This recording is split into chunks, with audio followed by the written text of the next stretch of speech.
여야가 6월 임시국회 의사일정에 합의했습니다. 여야는 코로나19 손실보상 법안과 부동산 관련 법안 처리를 위해 최대한 노력하기로 했습니다. 홍남기 경제부총리가 2차 추경안 편성을 검토하겠다고 밝혔습니다. 다만 추경 편성은 취약계층 지원이라고 밝혀 전 국민 재난지원금 지급을 요구하고 있는 여당의 입장과 달라 향후 갈등이 예상됩니다. 박병석 국회의장이 제73주년 국회 개원 기념식에서 국회가 새로운 시대 정신이 담긴 헌법을 만들어내야 한다며 대선과 지방선거를 앞둔 지금이 마지막 시기라고 강조했습니다. 청년 정치인의 시각으로 이슈를 분석해보는 청년맛수. 오늘은 전당대회를 일주일 앞둔 국민의힘 상황과 송영길 대표 사과 이후 당 쇄신 고민이 커지고 있는 민주당 움직임을 짚어봅니다.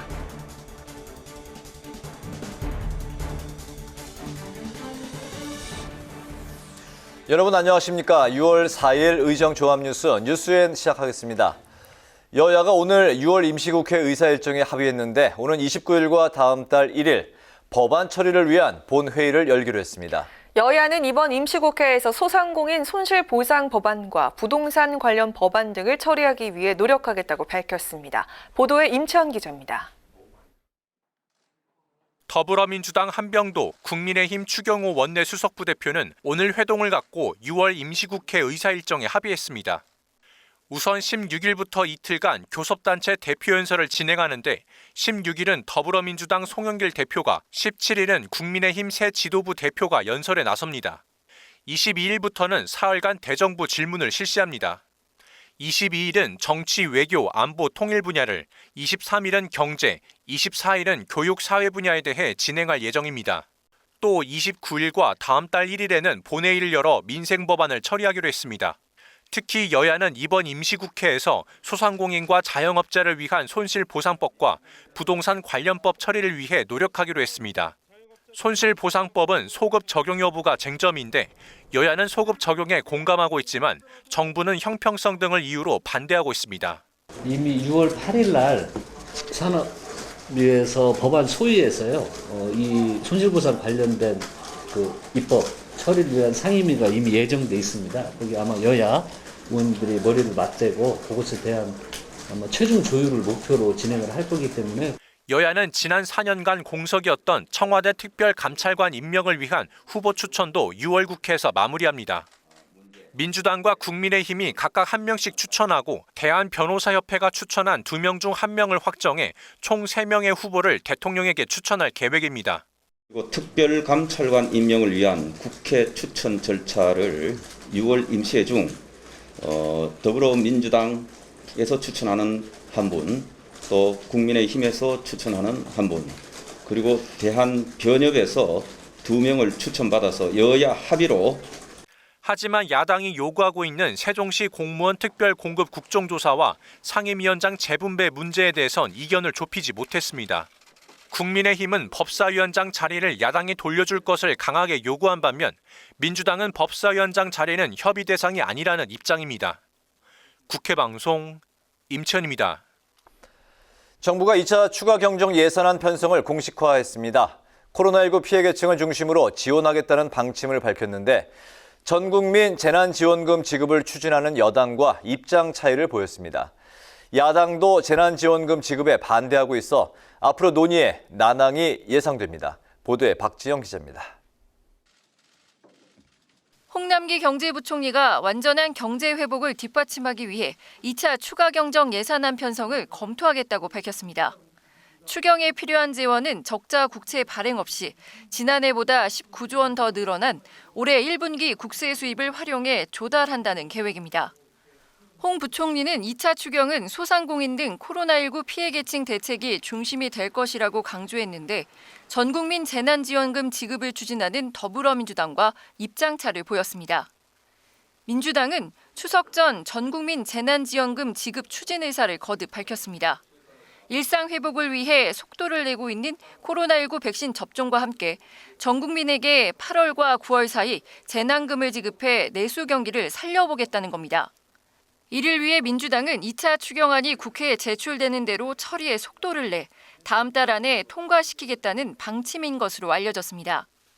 전국민 재난지원금은 코로나19로 고생하신 국민을 위로하고 내수 경기 회복을 이끄는 동력이 될 것입니다. 올해 추석엔 국민들께서 양손에 선물을 가득 들고 고향에 가실 수 있게 합시다. 하지만 야당은 전국민 재난금 지급에 반대 입장을 밝혔습니다. 국민의힘은 민주당이 1차 추경 등으로 급격히 늘어난 국가 부채는 갚을 생각은 하지 않고 내년 대선을 겨냥한 선심성 돈풀 궁리만 하고 있다고 비판했습니다. 그것이 전 국민에게 현금 살포를 하는 재난지원금의 형태의 추경이면은 거기에 현재로서는 저희들이 납득하기 어렵다. 정의당도 소상공인과 자영업자를 위한 손실보상도 처리 못하면서 재난지원금을 논의하는 건 부적절하다고 지적했습니다.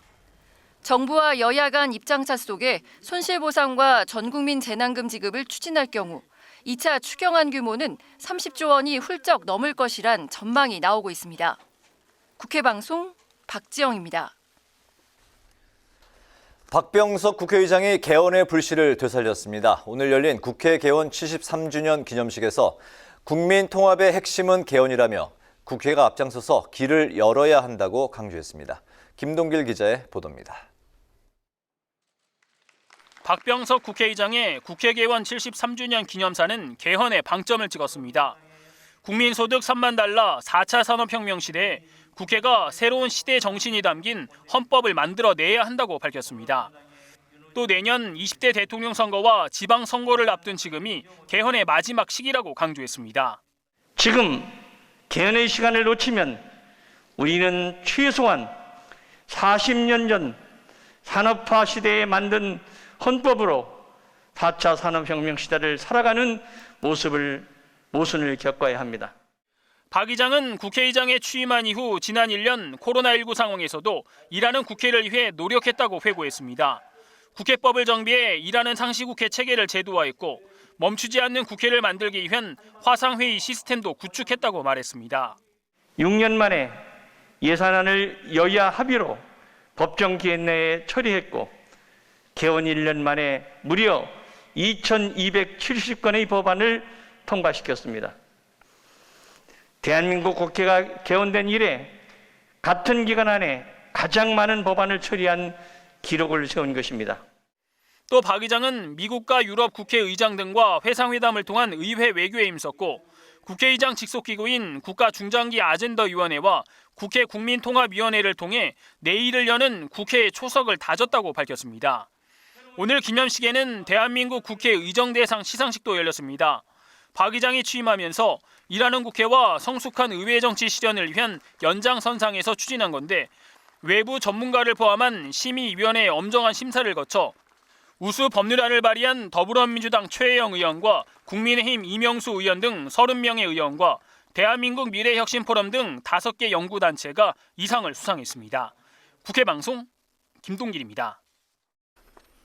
아파트 경비원의 부가적인 업무에 대한 임금을 인상하는 시행령 개정안이 올해 10월부터 적용됩니다. 그런데 임금 충당을 위해 아파트 관리비가 오르다 보니 입주민들 사이에 불만이 제기되고 경비원 고용 불안이라는 또 다른 문제가 발생했는데요. 국회에서 관련 제도 개선 토론회가 열렸습니다. 김동희 기자가 전합니다. 아파트 안전 관리를 비롯해 경비 노동자들의 업무를 명확하게 하고 청소와 같은 부가적인 업무를 따로 구분해 별도의 임금을 책정하는 공동주택관리법 시행령이 올해 10월부터 적용됩니다. 문제는 임금 인상으로 아파트 관리비가 올라 경비 노동자와 입주민 간의 갈등이 생긴다는 겁니다. 한 40% 가까운 임금 인상이 돼야 되거든요. 그러면 입주민 부담이 생기기 때문에 그들 간의 절충을 하기 위해서 토론자들은 경비 노동자들의 고용 안정을 위해 근무 체계 개편과 경비 노동자의 관리 노동자 전환 등을 제안했습니다.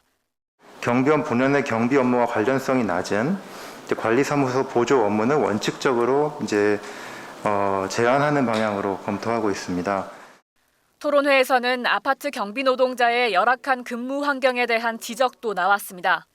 충분한 휴게 공간을 조성해 더 이상 과로사가 일어나지 않도록 해야 한다고 주장했습니다. 과거에는 24시간 해서 야간에는 주무셨거든요. 굉장히 열악한 휴게 공간에서 주무시고 했는데 이제는 1인 2교대라든지 이런 것도 한번.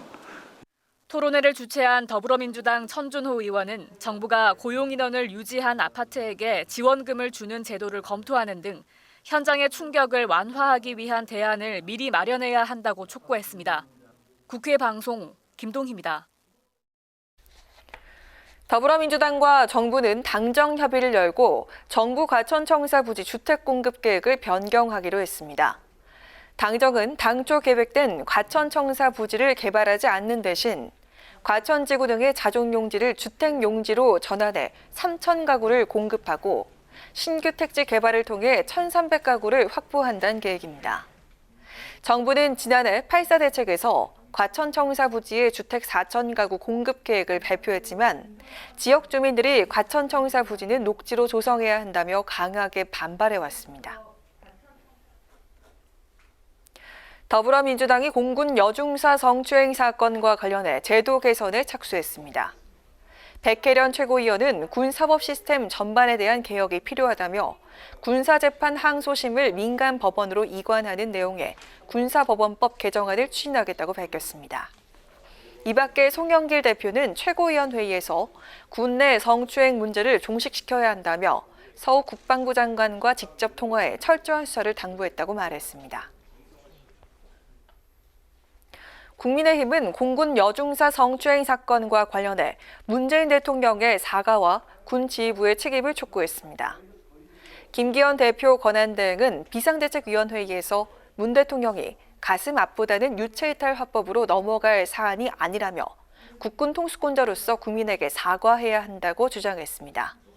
또 국방부 장관과 공군 참모총장을 즉각 경질해야 한다고 덧붙였습니다. 이런 가운데 이성용 공군 참모총장은 오늘 책임을 통감한다며 사의를 표명했고 문 대통령은 즉각 사의를 수용했습니다.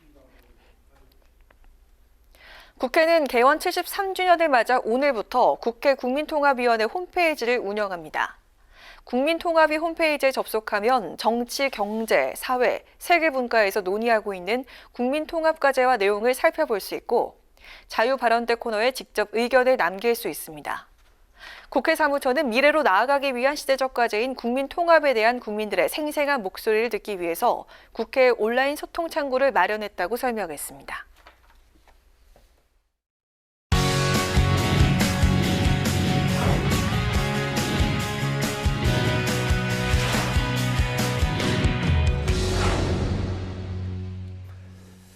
네, 오늘 이슈 분석 한도영 기자와 함께합니다. 한 기자 어서 오십시오.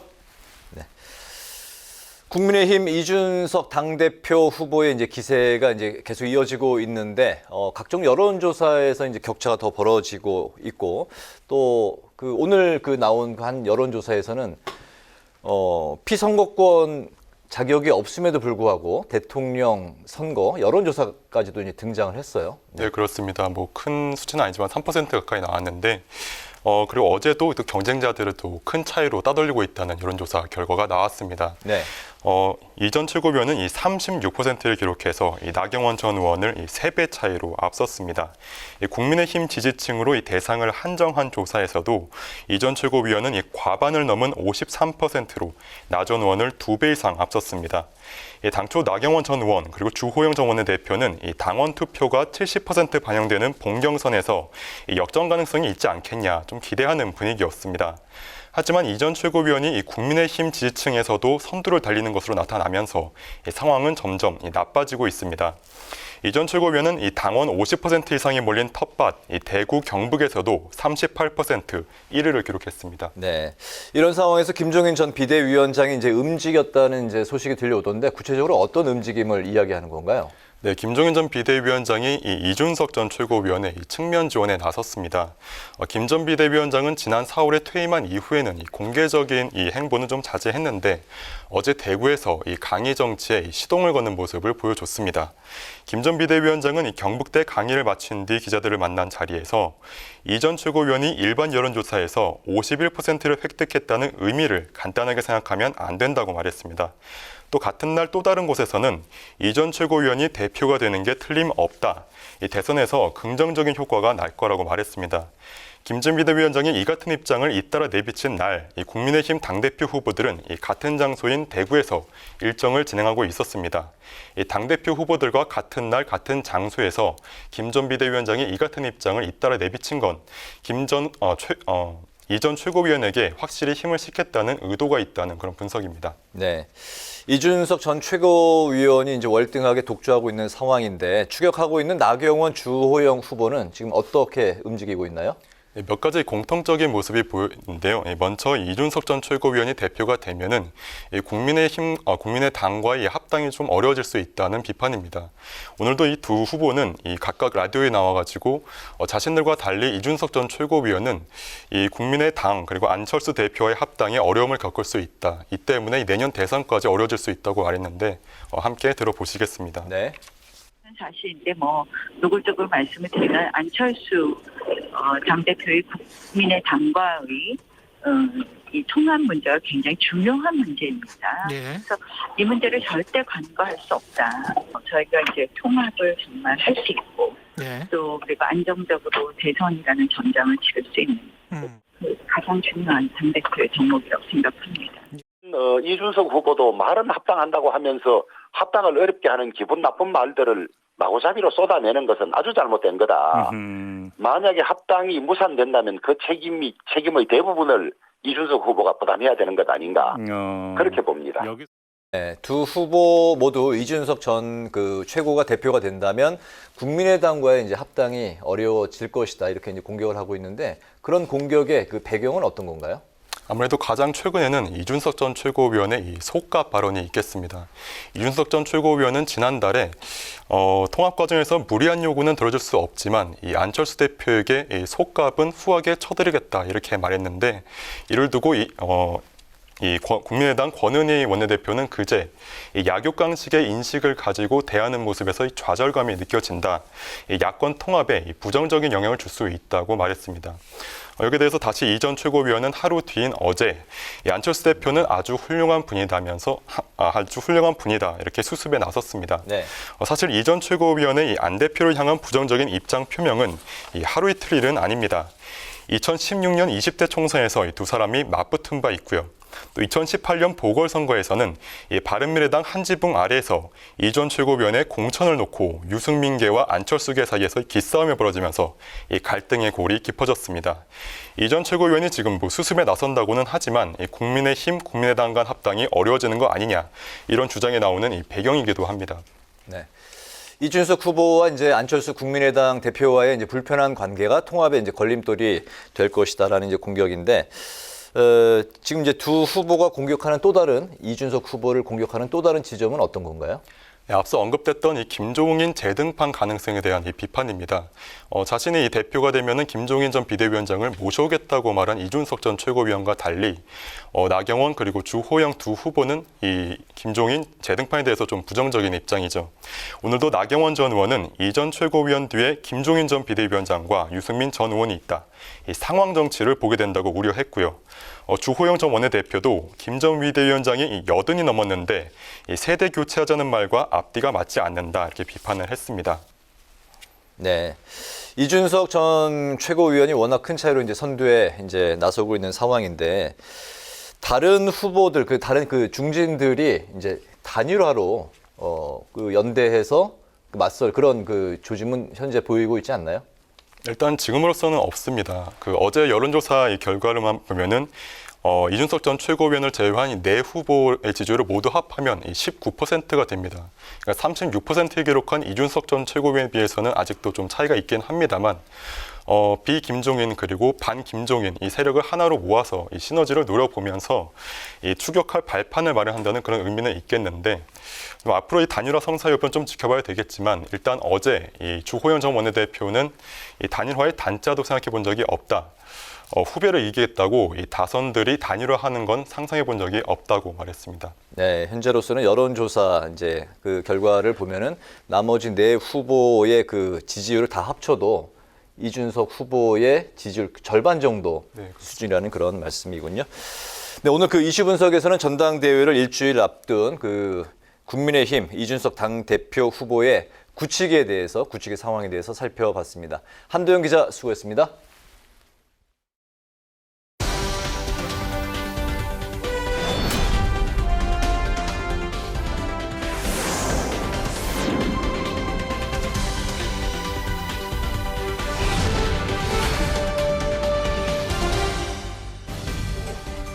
강아랑의 정치톡 시간입니다. 6월 4일 시선을 집중시킨 정치 뉴스 만나보시죠.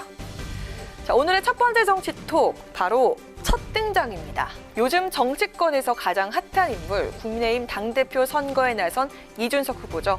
정치 뉴스의 중심에 있는 이 후보가 오늘은 전당대회 관련 뉴스가 아닌 다른 뉴스의 이름이 처음으로 등장해서 눈길을 끌었습니다. 바로 차기 대선 주자 선호도 여론조사 결과입니다. 한국갤럽이 지난달 초 한 달 전에 발표한 결과를 볼까요? 이재명 지사와 윤석열 전 총장, 이낙연 전 대표와 안철수 대표 등 최근까지 거론되고 있는 유력 주자들이 경쟁을 하고 있는 모습입니다.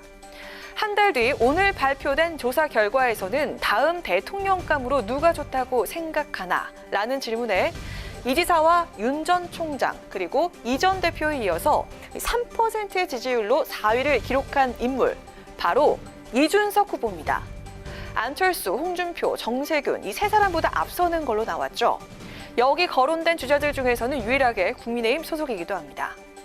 물론 1985년생인 이 후보, 아직 만 40세가 안 됐기 때문에 현행 헌법상으로는 내년 대선에 출마할 수 없습니다. 그리고 자유응답 특성상 전국적인 지명도나 대중적 인기 등이 반영된 지표로 봐야 한다는 게 정치권의 분석입니다. 당권을 놓고 함께 경쟁 중인 주호영 후보는 이준석 돌풍이 아닌 광풍이라면서 냉정을 찾아야 한다고 강조하고 있습니다. 오늘도 이렇게 우려의 목소리를 냈습니다. 이준석 후보는 여러 곳에서의 발언이나 이런 것을 종합하면 모든 거 시험 치자, 경쟁하자 이런 시각을 가지고 있는 것 같아요. 네네. 아마 자기가 인류대학 나오고 머리가 좋다고 생각해서 그런지는 모르겠습니다만은 심지어 정치인 자격시험 제도까지 이야기를 하고 있어요. 예. 저는 이것은 미숙을 드러낸 것이라고 그렇게 보고요. 아직은 미숙한 부분이 많다. 당권 경쟁에 나선 중진 주자들이 이 후보를 향해서 공통적으로 지적하고 있는 부분이기도 하죠. 당 안팎의 견제 속에 야권의 대권 주자로까지 이름을 올리면서 파죽지세를 보이고 있는 이준석 후보. 돌풍을 넘어 태풍으로 갈지 아니면 미풍에 그칠지 우선은 일주일 후 전대 결과를 지켜봐야겠습니다. 이어 두 번째 정치톡은 백신 피싱입니다. 화이자 백신 3천만 명분을 3주 안에 확보할 루트를 찾았으니 정부에 주선해주겠다. 지난달 말 권영진 대구시장이 직접 브리핑을 통해서 이런 제안을 했습니다. 지난 4월 말 대구시 의사회와 지역 의료기관 모임인 메디시티 대구협의회가 직접 화이자 백신 국내 공급을 추진하고 있던 건데요. 보건복지부가 확인을 해본 결과 불법 거래로 파악되면서 후폭풍이 거셉니다. 우선 화이자사는 어떤 단체에도 백신 수입과 판매 및 유통을 승인해 준 적이 없다면서 필요한 경우에는 법적 조치를 단행하겠다고 밝혔습니다. 또 백신 구매 제한을 했다는 무역업체의 주소는 미국 플로리다, 전화번호는 프로토콜, 홈페이지는 수정 중이라는 안내 문구만 나와 있어서 백신 사기일 가능성이 높다는 건데요. 결국 정부가 구매를 추진하지 않기로 하면서 해프닝으로 끝나게 됐습니다. 하지만 지자체가 국민적 혼란을 부추겼다며 여론의 질타가 쏟아지고 있습니다. 청와대 게시판에는 한 대구 시민이 더 이상 창피해서 대구에서 살 수가 없다면서 대구시장의 공식 사과를 촉구하는 국민청원이 올라오기도 했습니다. 오늘 민주당 지도부 회의에서도 비판의 목소리가 나왔습니다. 직접 들어보시죠. 백신 피싱 들어보셨나요? 백신이 해외 직구 상품도 아니고 보따리 이상 밀수품도 아닌데 어떻게 지방자치단체장이 백신 해결사인 것처럼 과잉 홍보하다가 백신 피싱을 당했습니다. 권영진 대구시장은 본연의 임무에 충실하시기 바랍니다. 보이스피싱도 아니고 어떻게 백신 피싱을 당할 수가 있나, 이런 비판은 국내뿐만 아니라 해외에서도 소개가 되면서 망신살이 퍼지기도 했습니다. 다행히 사전에 불법으로 확인이 되면서 피해는 없었지만 국민의 건강권과 직결되는 문제인 만큼 방역 대책에 혼란을 주는 일은 다시는 없어야겠습니다. 지금까지 강아랑의 정치톡이었습니다. 우리 땅 선언하는 차원에서 저희가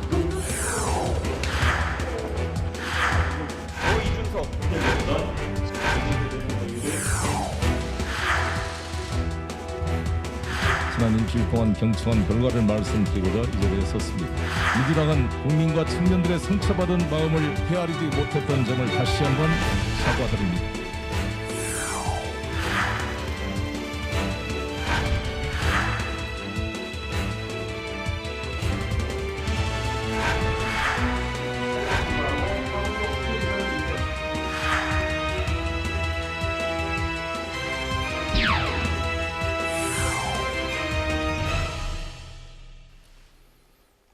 네, 이번 순서는 청년 정치인의 시각으로 정치권 이슈를 분석해보는 뉴스앤 청년 맞습니다. 오늘도 뜨거운 토론을 펼쳐주실 두 분, 권지용 전 더불어민주당 청년 대변인, 그리고 김재섭 국민의힘 비상대책위원 두 분 나오셨습니다. 두 분 어서 오십시오. 어서 오세요. 네, 안녕하세요. 네, 반갑습니다.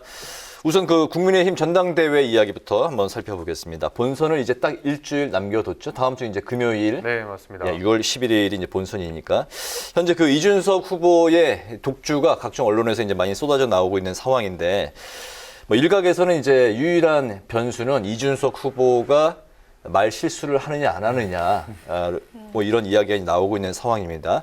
거기에 이제 중진들끼리 단일화를 하느냐. 뭐 이런 이야기가 나오고 있는데, 먼저 그 중진의 그 단일화 가능성을 어떻게 보시는지와 이게 과연 일주일 남겨둔 상황에서 이 변수가 될 수 있을지 질문 드릴게요. 그 변수가 되기에는 어려울 만큼 지금 이준석 돌풍이 거의 이제 태풍급으로 확대되고 있어서 태풍이 됐다. 네, 이제 그 중진들의 소위 말하는 단일화는 좀 어렵다. 그러니까 단일화 하더라도 그것이 효과가 별로 없다고 생각이 일단 되고요. 일단 그 단일화 자체가 중진들 입장에서 굉장히 그 위험이 높은 것이, 이제 중진들을 단일화하면 한 총 20선 정도가 됩니다. 그러면 이준석 후보는 0선인데 20선과 0선 간의 대결이 돼버리면, 안 그래도 지금 이준석 최고가 높은 지지율을 보이고 있는 상황에서 언더독 포지션을 주면서 더더욱 그 결집이 강화되는 현상을 또 나타나게 할 수도 있거든요. 그래서 중진들 입장에서도 굉장히 그게 리스크가 큰 접근 방식이고, 설령 그렇게 한다 하더라도 효과가 거의 없을 거라고 생각이 되기 때문에 실제로는 중진 단일화가 이루어지기 어렵다고 저는 생각을 합니다. 네, 어떻게 보세요? 저도 김재섭 대의원께서 말씀하신 거랑 비슷하게 봅니다. 그러니까 우선 이제 어제 인터뷰 내용을 보면 조영 후보도 그렇고, 그리고 나경원 후보도 여기에 대해서 선을 그었어요. 그러니까 그 어떤 조영 후보께서는 단일화 이야기를 하는 것 자체가 되게 불쾌하다라고 할 만큼이었기 때문에, 일단은 그 두 후보의 어떤 의사가 일단 그러한 게 있고요. 또 하나는 말씀하신 대로 그것이 실익이 있을까? 라고 했을 때 이준석 후보를 이렇게 둘이 합쳐서 이겨내야 될 명분이 없는 상황이잖아요. 그래서 그런 걸 택하지는 않지 않을까 싶습니다. 네, 어제 있었던 TK 지역 합동 연설에 보수의 중심에서 이준석 후보 등 탄핵 정당을 외쳤습니다. 여전히 뜨거운 감자인 박근혜 전 대통령의 탄핵 문제를 정면 돌파하겠다, 이런 전략으로 보이는데 이거 승부수가 통할 것 같습니까? 저는 타당의 전당대회이긴 하지만 이게 좀 적절한 발언이었다고 생각해요. 그건 상대적으로 더 그러했던 것인데요. 사실 나경원 후보께서는 거기에 이제 박정희 공항을 만들겠다라고 이야기를 하고, 그리고 이제 두 전임 대통령을 석방시키겠다, 이렇게 이야기를 했고요. 그리고 조영 후보께서는 패스트 트랙으로 지금 재판을 하고 있는 후보가 무슨 이것을 하겠냐. 그리고 이준석 후보를 대상으로는 그 태풍이 유리창을 깨면 되려 이 당을 해칠 수 있다, 이렇게 이야기했는데, 사실 그런 메시지에 비해서 탄핵이 사실은 정당했다라고 인정하는 것은 좀 바람직했다고 보이고, 저는 사실은 정치의 역할이 각 정당이 각자 다른 의견을 낼 수 있도록 선택지를 만드는 것도 역할이지만, 예를 들면 5.18이라든지 국정농단이라든지 이런 건에 있어서는 국민들이 좀 통합할 수 있게 메시지를 내게 하는 것도 저는 중요한 역할이라고 생각합니다. 그런 면에서 좀 적절했다고 보여집니다. 네, 제가 이 이준석 후보를 너무 띄워주는 것 같아서 좀 자제를 하려고 하긴 하지만, 이거는 정말 좀 잘했다라고 저는 생각을 합니다. 왜냐하면은 저희 당에서 항상 아킬레스건처럼 나오는 것이 바로 이제 탄핵 문제거든요. 그러니까 이 탄핵 때문에 우리 당이 의원들 사이에서도 의견이 갈라지고, 그것이 당의 분열로 비춰지기도 하고, 국민들께 우리가 과거로 회귀하는 모습, 어떤 구태의 모습을 보여주게 되는 전형적인 그 상징이 바로 탄핵인데 그것을 어떤 보수의 심장이라고 불리는 그리고 이 박근혜 전 대통령의 고향인 대구에 가서 그 이야기를 당원들을 대상으로 직접 했다는 점에서 그 용기가 굉장히 크다라고 생각이 되고요. 사실 지금 이준석 후보가 상징하는 것은 다름이 아니라 개혁과 완전한 쇄신입니다. 그렇기 때문에 저는 오히려 이 탄핵의 강을 건너고 적극적으로 탄핵을 인정하는 것이 오히려 우리가 우리 당의 미래로 나아간다라는 인상을 강하게 줬다고 생각을 하고요. 반면에 다른 후보들은 앞서 말씀하신 대로 좀 과거를 향한 메시지가 더 강하지 않았나 싶어서 저는 이준석 후보가 상징하는 그 완전한 쇄신과 개혁이라는 키워드에 걸맞는 좋은 메시지였다라고 생각을 합니다. 네, 앞서 제가 정치톡에서도 좀 소개를 해드렸었는데요. 이준석 후보가 오늘 처음으로 차기 대권주자 선호도 조사에 이름을 올리기도 했습니다. 하지만 만 40세가 안 돼서 실제로 대통령 후보는 될 수 없는 상황인데요. 이 때문에 최근 정치권에선 대선 출마 연령 제한을 폐지하자는 목소리가 나오고 있습니다. 오늘 민주당 최고위원회에서 나온 발언 잠깐 듣고 이야기 이어가 보겠습니다. 대통령 출마 자격을 40세로 규정한 장유유서 헌법의 문제점에 대해서 넓은 공감대가 있었고요. 2022년 더 많은 젊은이들이 도전해서 선거권과 피선거권의 일치를 반드시 이뤄냈으면 좋겠습니다. 여야 합의로 올해 안에 새로운 개헌안을 만들고 내년 대선에서 국민들에게 묻는 국민투표 절차를 밟읍시다. 네. 만 40세 이상만 대통령이 될 수 있는 현재의 그 헌법, 대통령 피선거권 연령 제한 이제 폐지, 여야에서 이제 공감대를 이루면서 개헌에 이제 필요하다 이런 목소리가 같이 나오고 있는 것 같습니다. 우리 그 출연자 중에 대통령이 될 수 있는 자격이 그 나이상으로는 저밖에 없네요. 네. 보니까. 네. 축하드립니다. 네. 만약 그 개헌을 이제 했을 경우 우리나라 현실에서 30대 대통령이 나올 수 있다고 생각하시는지 뭐 좀 가볍게 질문 한번 드려보겠습니다. 뭐 김재섭 위원부터. 네, 이제 가능해지는 정치 풍토를 만들어야 되는 게 이제 또 정치권의 몫인데 사실 저는 이 현실적인 가능성 여부를 떠나서 당장 우리가 40세 이하의 대통령이 나오기 위해서는 지금 헌법으로 규정된 그 피선거권 연령을 낮춰야 될 필요성이 분명히 있습니다.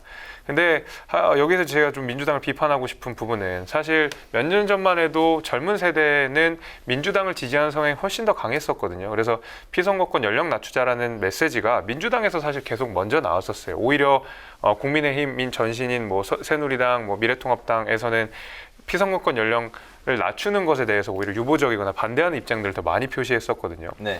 그렇지만 이제 20대, 30대 지지율들, 나아가는 10대 후반의 지지율이 국민의힘에게서 높은 기대를 걸고 있는 상황에서 오히려 이제는 되려 민주당이 그 피선거권 연령을 낮추는데 비판적인 입장을 견지하고 있는 것 때문에 이게 현실적으로 가능할까 싶습니다. 지금 사실 슈퍼여당, 180석을 가진 거대 여당이 의지를 갖고 개헌을 하지 않으면 사실 개헌 자체는 요원한 일이 될 것이거든요. 그래서 현실적으로 우리가 젊은 정치인들이 끊임없이 커나가고 좋은 선수들이 정치권에 들어오는 역할들을 꾸준하게 정치권에서 마련해야 되겠지만 실제적으로 어떤 개헌 상황이라는 문제에 있어서는 민주당이 지금 좀 비판적인 태도를 보이고 있지 않나라고 제가 한번 비판을 좀 해보겠습니다. 그래요? 민주당은 이 개헌 상황에 대해서 비판적인 상황인가요? 저는 그렇게 입장을 낸 바 없다고 알고 있습니다. 예를 들면 되려 2018년도에 정부가 개헌안을 만들었죠. 그리고 그 당시에는 국민의힘 국회의원이 훨씬 더 다수였습니다. 근데 그것이 국민의힘의 동의를 받지 못해서 제대로 된 개헌 논의를 하지 못했었어요. 근데 그 안까지는 만들었음에도 불구하고 그것을 하지 못했던 건 되려 민주당의 탓이라기보다 국민의힘이 여기에 지지하지 않았기 때문이라고 저는 생각하고, 근데 지금 이 내년 선거에 과연 30대 대통령이 출마할 수 있을 거냐를 놓고는 저는 그랬으면 좋겠습니다만 실제로는 좀 어렵지 않을까라고 생각합니다. 왜 그러냐면 이게 이제 개헌 논의라고 하는 게 되게 넓은 지지나 합의가 필요한데 지금 정부 역시도 4년 차로 조금 힘이 빠지고 있는 상황이고 네. 각 당은 대선 레이스를 하고 있는 상황이에요. 그래서 그런 면에서 그렇게 개헌을 할 만큼의 합의를 이루기는 좀 쉽지 않겠다 싶어 보입니다. 네. 또 윤석열 전 검찰총장이 본격 정치 행보를 시작했습니다. 사실상 국민의힘으로의 입당이 유력해지는 분위기인데요. 만약에 입당을 했을 경우에 당대표가 유력해지고 있는 이준석 후보와의 케미 어떨 것으로 전망하십니까? 우선 이제 윤석열 후보가 이제 입당을 할 것이냐 말 것이냐부터 좀 이야기를 해보면 저는 몇 가지들이 남아있다고 생각하는데요. 이번에 나경원 후보께서도 언급하셨다시피 국민의힘의 정체성 중에 되게 중요한 정체성은 이명박 전 대통령과 박근혜 전 대통령입니다. 근데 그것과 되게 공식적으로 맞서서 자기의 정치적 입지를 만들었던 윤 전 총장이 이것을 어떻게 극복해 나갈 건가? 이건 서로에게 껄끄러운 일이죠. 그래서 그것이 하나 있다고 생각하고요. 두 번째로는 케미가 어떻게 될지는 저도 잘 모르겠어요. 그건 가봐야 알 것 같은데 네. 이준석 후보께서 사실은 국정농단과 선을 그은 것처럼 어떤 부정한 것과의 선을 긋는 이미지를 가지고 있는데 윤 전 총장과 관련된 가족 문제가 불거졌을 때 이것을 어떻게 다룰 거느냐가 아마 좀 중요한 심판대가 되지 않을까 이 정도 생각은 듭니다. 네, 그 가족 문제는 이제 다음 질문이고요. 일단 그 케미는 어떻게 보시는지요? 저 개인적으로는 좀 찰떡궁합이 아닐까 생각을 합니다. 왜냐하면 일단 이준석 후보가 내세우는 제일 주요한 기치는 지금 사실 공정이라는 것이고 윤석열 전 총장도 사실 공정이라는 화두를 끊임없이 던져가면서 본인의 정치적 입지를 쌓아온 사람이거든요. 근데 물론 그 층위가 조금 다르고 그 내용이 좀 다르긴 하지만 결과적으로 공정이라는 키워드를 두 사람이 공유를 하고 있다는 점에서 좀 아무래도 맞는 부분이 있다고 생각이 되고 그것보다 더 중요한 문제는 우리가 앞서 계속 이야기했던 탄핵 문제. 우리 권 대변인 말씀하신 대로 그 탄핵이 오히려 우리 당의 아킬레스건이었는데 저는 윤석열과 이준석을 기점으로 탄핵에서 완전히 벗어날 수 있는 정당으로 거듭날 수 있다고 생각을 합니다. 말씀하신 대로 윤석열 전 총장은 이 탄핵을 만드는데 혁혁한 공을 세웠던 사람이고 이준석 후보자는 이번 기회에 아예 그 못을 박았단 말이죠. 우리가 탄핵을 건너자라고 못을 박았기 때문에 이번에 어떤 과거의 확실한 단절을 두 사람이 만들어낼 수 있다는 점에서 저는 오히려 그런 케미는 다른 후보자들보다 훨씬 더 잘 맞지 않나라고 생각을 하고 있습니다. 케미가 네. 좋을 것이다. 네. 네, 알겠습니다. 방금 이제 말씀하셨듯이 윤 전 총장의 이제 가족 문제.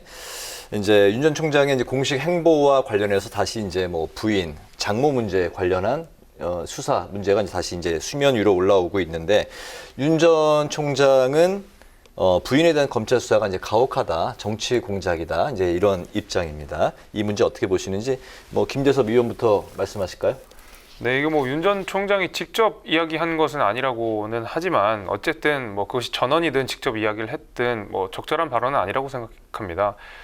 윤 총장이 그 권력에 우리 굴종하지 않고 본인의 소신을 지켜가면서 어떤 사법 정의를 지켜냈다는 점에서 국민들이 굉장히 높게 평가를 하고 있고 어떤 불법 사항이 있다 그러면 그것이 친소관계나 혹은 권력이나 이런 이익에 개의치 않고 본인이 직접적으로 수사에 나서서 그것을 관철시켰다는 점에서 국민들이 높게 평가를 해주고 있는 것이기 때문에 그 기준이 본인에게 잣대가 들어온다고 하더라도 저는 그것을 똑같이 유지하는 태도가 오히려 윤석열 총장이 그전까지 지켜왔던 어떤 가치를 보존하는 일이자 그가 대통령 후보로서 나왔을 때 훨씬 더 좋은 평가를 받을 수 있는 태도라고 생각하기 때문에 이번에 그 뭐 10원 발언 등등은 적절하지 않았다고 생각합니다. 오히려 네. 떳떳하게 수사하려면 수사해라 이런 입장을 보이는 게 그렇죠. 맞다고 그 편이 오히려 저는 생각하시네요. 윤석열 총장에게 훨씬 더 좋은 영향력을 미치지 않았을까라고 저는 생각합니다. 당당한 태도를 보이는 게 맞다라는 이야기인데요. 네. 저도 김재섭 위원께서 말씀하신 대로 이 부분은 같은 생각입니다. 그러니까 그 조국 수사를 지휘했던 책임자잖아요. 그런데 이제 자기 수사에 있어서는 이것이 가혹하다라고 말하는 게 그것이 설사 간접적일지라도 좀 부적절했다라고 생각해요. 그래서 그것은 이제 재판을 통해서 밝혀질 부분이지 그것이 진행되고 있는 과정에서 그렇게 말할 부분은 아니었다라고 생각합니다. 네, 알겠습니다. 다음 질문 드리겠습니다. 민주당 이제 초선 의원들 모임 더 민초 어제 그 청와대를 이제 방문해서 문재인 대통령을 이제 만났는데 이 자리에서 과연 이제 어떤 좀 쓴소리들이 나올 것인가 사람들이 이제 관심도 가졌었는데 그런 이야기들은 이제 거의 없었고 정책 중심 이야기들이 이제 오고 간 것으로 전해집니다. 재보선 참패 이후 이제 쇄신의 목소리가 초선 의원들에게서 목소리 점점 작아지는 게 아니냐 이런 이야기도 들리는데 어떻게 보십니까? 같은 민주당 소속으로서. 저는 지금 이 그 대통령과 초선 의원들이 만난 그 자리가 쓴소리가 적었다고 생각하지 않습니다. 되려 필요한 이야기를 했다라고 생각되는데요. 예를 들면 많은 분들이 관심 가지시기를 그 자리에서 조국 이야기를 하지 않겠냐 아니면 해야 되지 않겠냐라고 하는데 저는 그렇게 생각하지 않아요. 왜 그러냐면 지금 조국 전 장관께서 어떤 공직을 맡고 있는 게 아닌데 굳이 행정부의 수장을 만나는 자리에서 그것을 언급하는 게 저는 더 좀 웃긴 상황이라고 생각합니다. 되려 이제 고영인 초선 운영위원장의 라디오 인터뷰를 보면 이 자리에서 코로나 손실보상에 대한 이야기, 그리고 재난지원금에 대한 이야기, 그리고 부동산 관련해서도 청년들의 주거 문제를 어떻게 풀 것인가라고 되게 직접적으로 이야기를 나눴다고 해요. 그래서 그런 이야기가 지금 필요하고 그 이야기를 그 자리에서 적절히 했다고 생각합니다. 네. 저는 좀 다르게 생각하는데요. 뭐 필요한 말씀을 전하는 건 당연히 해야 되는 일인 것 같고요. 그 초선 의원들이 전한 메시지가 그간 뭐 야당이 요구했던 그리고 민주당이 끊임없이 대통령과 소통했던 내용과 크게 다르지 않았거든요. 그러면 그 자리에 특히 다선이나 뭐 재선 의원들이 아니라 초선 의원들이 대통령을 만나는 자리에서는 분명히 비판적인 목소리를 내줬어야 된다고 생각을 합니다.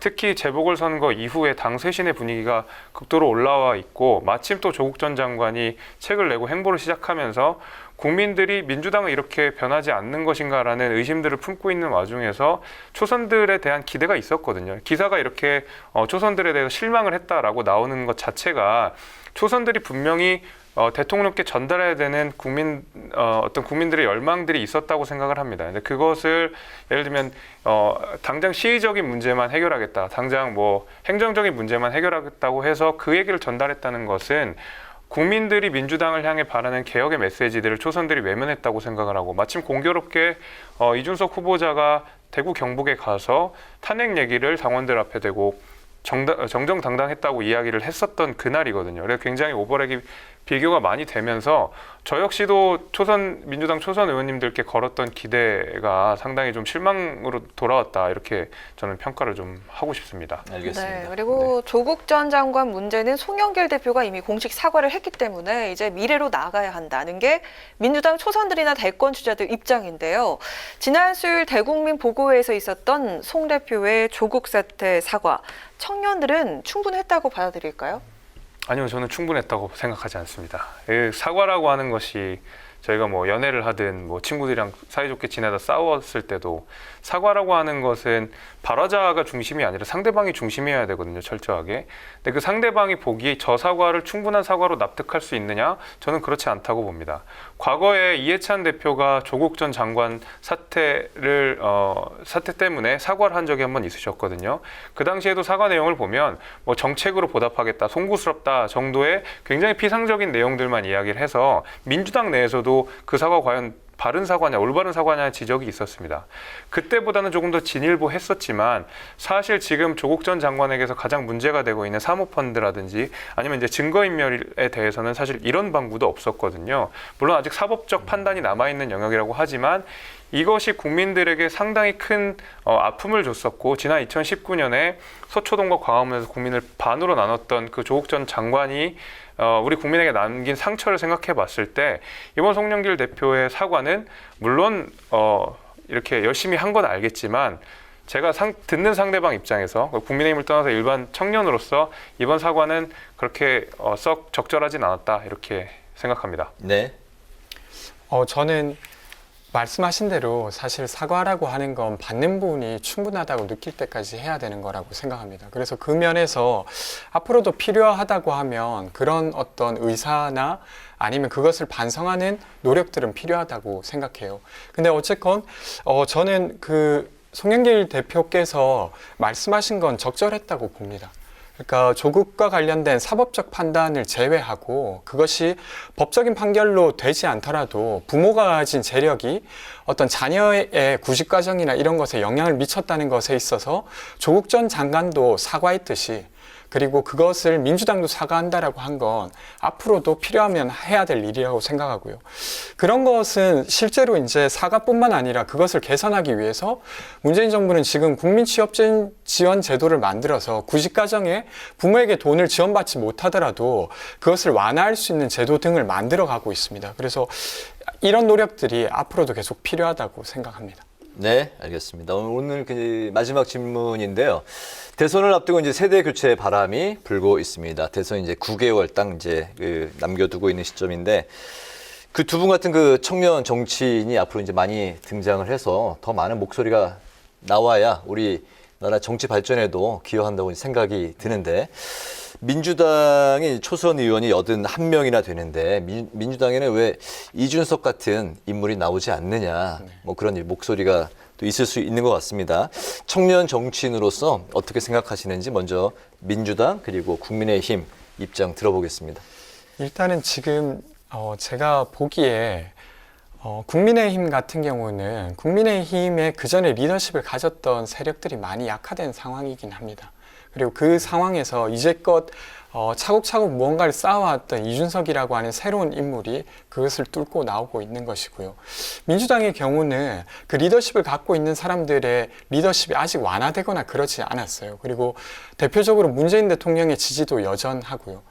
근데 저는 이것에 뭐 핑계를 대고 싶은 마음은 없습니다. 근데 다만 제가 볼 때 이 상황을 어떻게 봐야 되냐라고 생각하냐면 이준석 전 최고께서는 사실은 20대 남성이라고 하는 정치적으로 조직되지 않은 사람들의 목소리를 계속해서 모아와서 그걸로 저는 지금 여기에 올라오고 있다고 생각합니다. 네. 그럼 마찬가지로 민주당의 새로운 세력도 이미 이제 정규직 노조인 사람들 아니면 집을 가진 사람들 그리고 4인 가구인 사람들의 지지를 가지고 지금 민주당은 민주당을 구성하고 있거든요. 그럼 새로운 어떤 세력이라고 하는 건 1인 가구, 세입자, 그리고 비정형 노동자의 지지를 조직해가면서 등장하는 것이 실제로 어떤 새로운 세력이 등장하는 것이 아닌가 싶고 저는 앞으로 그런 역할을 해야 되지 않을까 싶습니다. 민주당 안에 계시니까 그런 그 새로운 신선한 바람을 일으킬 만한 청년 정치인이 실제 있습니까? 저는 있다고 생각합니다. 네. 다만 그것을 뚫어내기가 좀 쉽지 않아 하고 계시는 거 아닌가 싶습니다. 실제 존재는 한다. 알겠습니다. 네, 그 민주당에는 왜 이준석 같은 사람이 안 나오냐라는 질문에는 민주당은 국민의힘이 아니기 때문입니다. 그리고 민주당에는 이준석이 없기 때문입니다. 그 말씀은 뭐냐면 사실 제가 그 비상대책위원회를 시작한 게 지난해 6월 정도였는데 어떤 젊은 사람으로서 다른 이 현역 국회의원들이나 아니면 당 지도부랑 이야기하는데 사실 큰 어려움이 전혀 없었습니다. 그러니까 사회생활을 하면서도 우리가 마주할 수 있는 일반적인 사람들, 그러니까 소위 말하는 꼰대들이 아니었다라는 얘기였거든요. 근데 반면에 보면은 이제 민주당은 되려 저희 당이 과거에 굉장히 보수적인 정당으로서 집권 여당으로서 활동했던 그 식의 모습들을 굉장히 많이 보여주고 있는 것 같아요. 예를 들면 단적인 예로 지난해 그 유호정 의원이 원피스를 입다고 해서 많은 그 민주당 의원들이 질타를 했었고 최근에 뭐 반말을 한다든지 그 어린 사람들, 그러니까 젊은 정치인들에 대한 하대 이런 수직적 문화들이 민주당에서 굉장히 많이 드러났다라는 것이거든요.